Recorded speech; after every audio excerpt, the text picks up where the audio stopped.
Hey, what's going on, everyone? Vega here for SerpentX Tech, and in this video I want to focus on Ironfish and the privacy aspect of Ironfish, because I don't think it gets talked about enough, and just read off a few of the key points that we see not only in their FAQ but on their website. So let's just get right into it.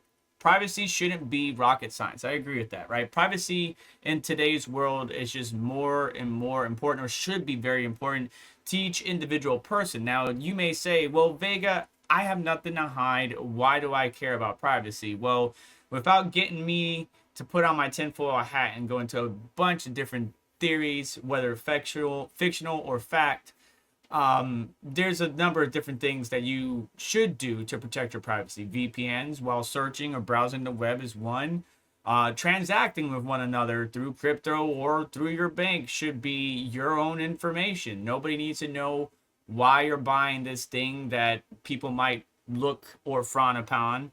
We're not talking about anything nefarious, but let's just say you want to do something and you just don't want anybody to know about it. Well, your bank's going to know about it, and the third parties, individuals that they deal with are going to know about it. So blockchain has the opportunity here to allow borderless transactions with one another, from country to country, person to person, individual to individual, and even bank to bank, but with privacy involved. And it's important for all of us, but just not a lot of people tend to care about it. So going down through this website, which I'm going to link in the description, they say, why build a new privacy coin? Because there's a number of different privacy tokens out there, right? They're all competing to get users to participate, utilize their network, and transact on their network. But they say here, in short, functionality and adoption. Existing privacy tokens are limited in privacy, accessibility, or both. Ironfish integrates privacy from the ground up.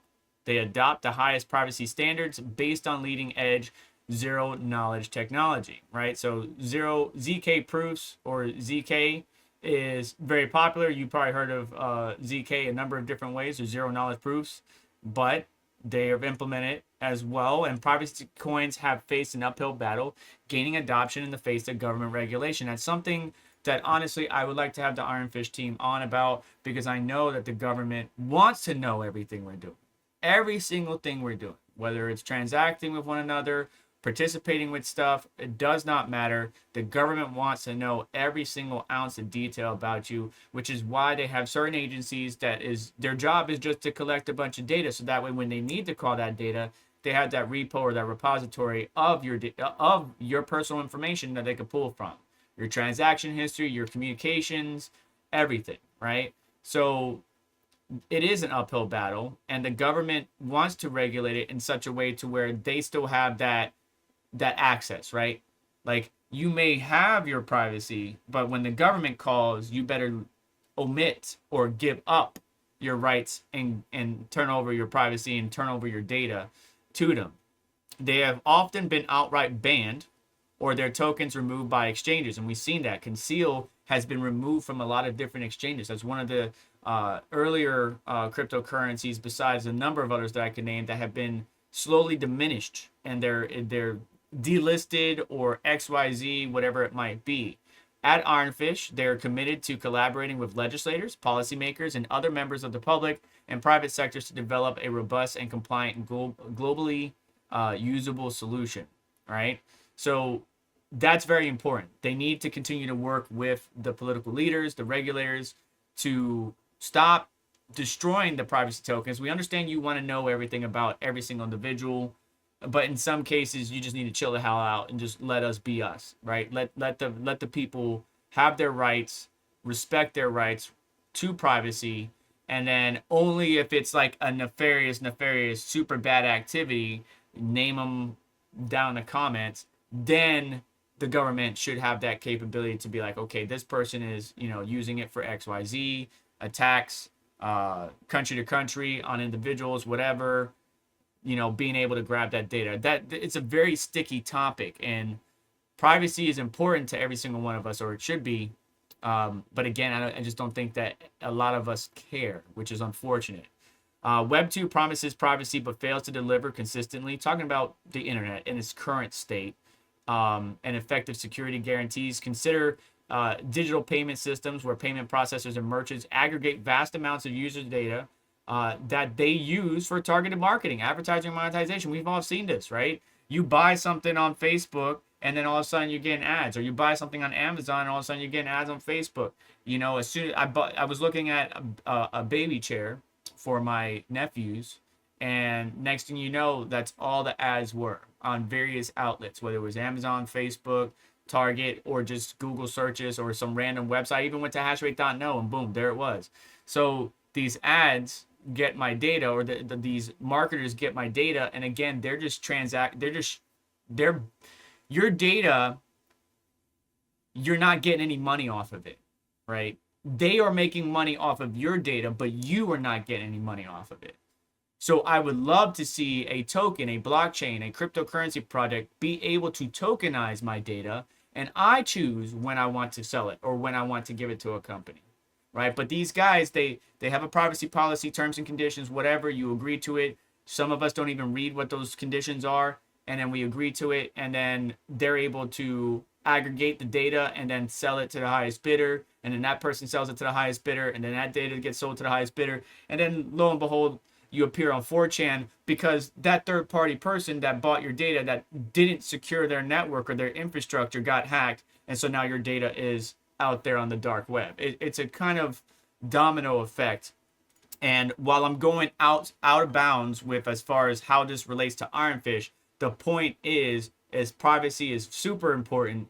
Ironfish needs to work with the current regulation, regulators, politicians, whatever it might be, to try to get them to stop stomping on privacy projects that are advocating for the individual user or even corporation to transact with one another privately and not have to give out all that data. There's a bunch of good stuff in this FAQ. I could go on for days, but moving on, Ironfish, love the picture. Every single Ironfish transaction is encrypted, hiding sensitive user information on who the sender, recipient, or the amount in that transaction was, with within an accompanying zero knowledge proof. Ironfish takes an interesting approach to blockchain technology, as their goal is to become equivalent to an SSL TLS to the internet, right? Nowadays, any website you go to, right, if you click up here in the top left, you'll see that the website is secure. You want to learn more about that, you click on it, and you can see the certificate, see the authority, all that good stuff. If you don't have an SSL on your website nowadays, you're not being picked up by Google. So having an SSL on your website or your host or your builder, whatever it might be, is super important for you to get visibility on these searches or for people to find you, stuff like that. If you do not have an SSL on your website, you're not going to be found. So Ironfish, just trying to basically, that's a layman's term, basically become the SSL of Web3. You know, that's what they're working on doing. Their white paper has some good information as well. But one more point to the transaction aspect is, even if I have your address, I can't search it, right? The block explorer, I can search by block height, hash, transaction, and of course we go to the latest block. You know, I could see information in that block, but I can't see, oh, Chris Vega did this. I can't see, oh, you know, this person sent to this person or that person sent to this person. I can't, right? I can't. So there's no actual data for me to pull from, even if I do find out your address or anything like that, right? There's just basic information for the chain to be good, the outputs, but like besides that, there's not much. And that's good to see, because if we go to the most common, like for example, even just, what is it called? mempool.space, right? If we go to Bitcoin, right, the OG, and I go to this block, I can go and see the transactions. I can see the addresses. I can see, oh crap, you know, this individual got 3.46 Bitcoin, right? And if I can identify that individual and associate it with this address, now I know who that person is. It's either a pool, it's a company, maybe it's a private mining firm, whatever, and I can monitor their wallet and I can keep an eye on things. And you know what? That's going to go to a point here that we're going to talk about in the intro page, is that a whale pops up, and what happens is people online follow these whales. Like, we got all these whale alerts on Telegram, on Twitter, and so they see these people making these transactions. Oh, they just bought a big bag of some meme coin, or they just sold a big bag of USDC. Does that mean they're going to buy a new currency or whatever? So they follow these transactions, and then they make trades on these transactions. That's not really smart, because the whale might be doing something with a completely different mindset than you, who might be focused on getting rich quick. And then next thing you know, you get wrecked. You invest what little you have into the same token that they invested into. They already go ahead and pull out a percentage of their funds that dumps the price, and then you're left holding the bag. So that's something that I've seen more and more is users following the whales. But with Ironfish, you can't do that. You can't see who that person is, how much they spent, or who they sent to, or anything like that, stopping users from stupidly falling off a cliff trying to follow these whales into the next get-rich-quick scheme. But Ironfish is built to be chain agnostic, privacy platform for crypto, building Ironfish to be a privacy platform for crypto with a mission to make Web3 safer, more accessible, more attractive for mainstream adoption while deterring bad actors. Now, there's always going to be bad actors, but if you can deter them, if you can mitigate them, that's definitely a good goal. Transparency makes users vulnerable to attacks. There's a certain level, a certain balance that we need to have, because we want to be transparent as a project. We want to be transparent with our community members, our miners, our individuals that participate in the network. But too much transparency, yes, I agree. It could leave users or the members vulnerable. They go on to say here that transparent nature of blockchains forces users to reveal all their blockchain actions publicly by simply interacting with the system. This not only forces users to leak their sensitive financial information to everyone in the world, but this level of transparency also makes them easier targets for phishing attacks, scams, fraud, social engineering, and theft. And I would agree with that. Once I identify an address, and then I can identify that individual or get some type of indicator like the email that might be tied to it, right? Because it's on a Coinbase account, or maybe a phone number because maybe we saw it on Telegram or WhatsApp or Facebook or whatever social media, Twitter, X. Once I can get that personal information, now I can start sending you phishing, spear phishing, right? Through your phone number, through your email. You click the wrong link. Next thing you know, I've injected my program onto your device and I'm able to drain your wallets, or I get you to come to my website, connect your wallet, sign a transaction, not realizing that I just made you sign a transaction to send all your funds to me. So I understand what they're referring to. Number 2, privacy unlocks use cases necessary for mass adoption. Private payments would allow employers to pay employees via crypto, provide a true alternative to bank wires, unlock safe crypto payments between individuals, let financial institutions digitize assets in a privacy compliant way, and much more. That's keyword right there, compliant, right? Especially with today's market and conditions, right? With the regulators and the politicians, compliance is very important. So that's why Ironfish is continuing to be active and working in that space to make sure that everything's above board and everything's good to go. Now, taking payments or paying employees, right? Employers paying their employees in crypto, that's a catch-22. It would be great, right? I would love for my employer to pay me in Bitcoin or any currency that I choose besides fiat, but I still have to convert it for bills, right? Because I got to pay bills. I have to convert it into whatever my country, state, whatever my fiat currency is for the area that I live in order to pay my bills. They're not accepting cryptocurrency. So until they start accepting cryptocurrency, the employee getting paid cryptocurrency or via cryptocurrency by their employer is kind of up in the air, especially because, say you might get $1,000 a week from your employer, right? You get paid out in cryptocurrency, but that week before you're able to convert it to fiat or whatever, it crashes and you lose $200 out of your 1,000 because the market crashes, right? Because the market is so volatile. So that's a catch-22, but I understand where Ironfish is going with this. Public payments can negatively affect users. Crypto payments today are completely transparent, leaving users vulnerable. That's what we just talked about, leaking sensitive information about purchases, account balances, affiliations, like if they're sending to one another, we can track that group, and we can start to put a picture together like, okay, this is Ted, this is Mike, this is Chris, this is John, right? This is what they do. This is how much each one owns. Where do they live? They live in a certain city or a certain street block in a certain city, yada, yada, yada. Once we ascertain that information, that again makes you a target. So you gotta be careful. You're not supposed to go out there and flaunt everything you got. Like, I know a lot of the billionaires, millionaires go out, they got fancy watches, fancy clothes, Gucci, whatever it might be. And, that does make them a target, but they also have the money to get protection. You and I don't, right? We don't have a full team of bodyguards to protect us all the time. So you are your bodyguard. So pay attention to what you say, what you do. If you're flaunting your wealth, you're going to make yourself a target. People don't need to know everything you do or how much you own of what asset and yada, yada, yada. Ironfish can help you out in that aspect as well. MEV deterrence. Now, I'm not going to go into full detail, but MEV stands for maximum extracted value. Originally, when we first heard about it in meetings with my colleagues, go watch my videos in the past about EIP 1559, is we heard it as miner extracted value, because we were making extra through the fees because of MEV, but it's maximum extracted value, getting the most out of each one. Now, it just states here at the very bottom, which is the part I want to focus on, giving a layer of privacy for users and service providers would deter some of the more harmful MEV practices. Now, that's deter, not stop.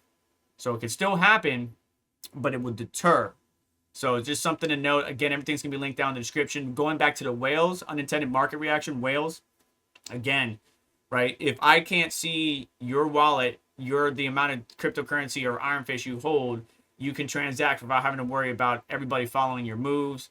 And on top of that, again, users who follow these whale alerts and go foolishly headlong into, some of them are good plays, but if they go foolishly headlong, right, they're refinancing their house, taking whatever the money, extra money they got, and putting it into this crypto just because this whale did it, and then that whale dumps, then you just, you're gonna get wrecked.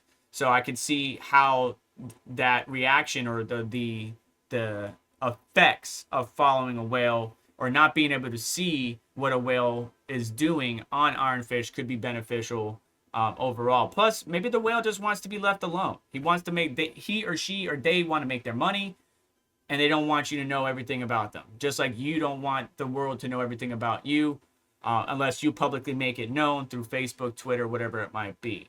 Now, going straight to number 2, a robust privacy solution based on smart contract on an EVM chain typically requires a network of relayers or batchers that post transaction on the user's behalf. Users using relayers or batchers leak some of their data to them while typically paying higher transaction fees. We've seen that higher transaction fees on Ethereum when you're having to do these swaps or using these different layers or bridges or whatever, right? A little bit of your data gets put into the chain for whatever your jump is, right? So if I have to do 3 hops to get the transaction done, each of those hops are going to have a little bit of my data, right? So that's being broadcasted to those networks or to those chains, whatever it might be, different layers. On Ironfish, a user always has confidence that their data is protected without the user needing to know the cryptography behind the tech or be aware of the sequence of their actions.